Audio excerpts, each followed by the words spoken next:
ท่วมเลยน้ำท่วมน้อย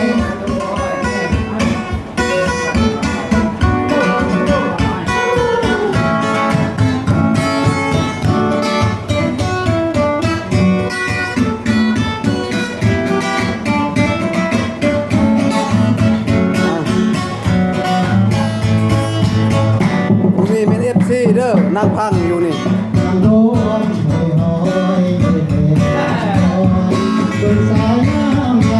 โอ้มัวหลายพี่น้อง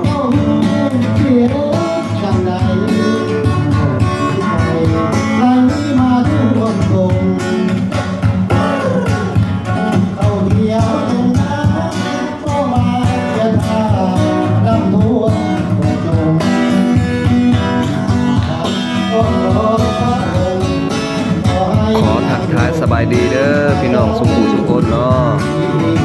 ที่กำลังรับเบิ่งรับชมวันนี้เป็นคลิปของอาทุมมาลาซาเด้อจะได้มาขายเพื่อเป็นการระลึกเนาะที่ว่าพวกเรามีเวลาโอกาสได้มีส่วนเอาร่วมสามัคคีด้วยกันเนาะอันนี้ก็ถือว่าพี่น้องเพิ่นก็ได้จัดงานเนาะที่ได้เชิญเชิญพี่น้องมาร่วมสามัคคีนำกันเนาะนี่ก็ถือว่าเป็นการม่วนซื่นเนาะ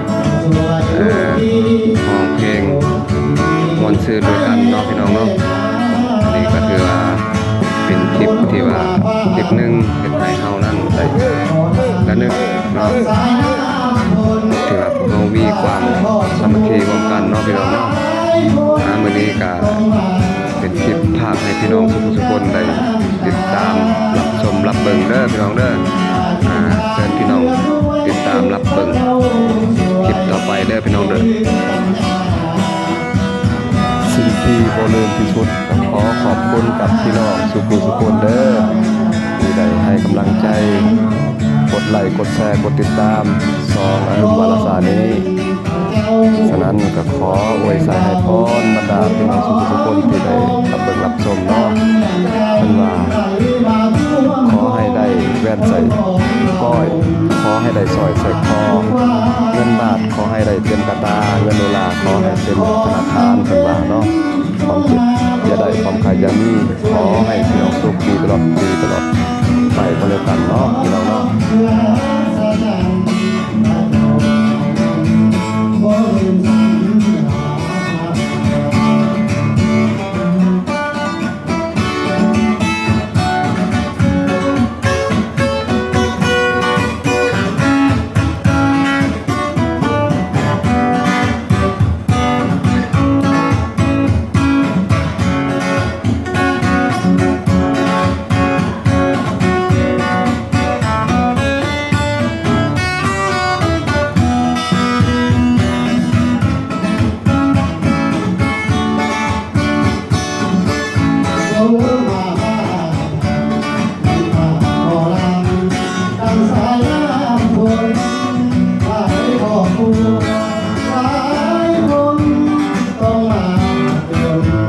คนตามน้ำตา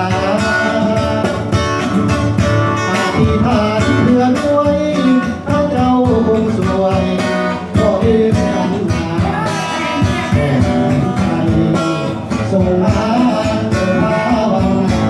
อธิษฐานรอมาไหมเด้อนี่เด้อผมมาไหมนี่โอ้กินข้าวกินน้ำหมดแล้วเจ้าหาก็มาฮอดเนาะมาไกลๆเร็วๆร่วงคงคนของเราเพราะว่า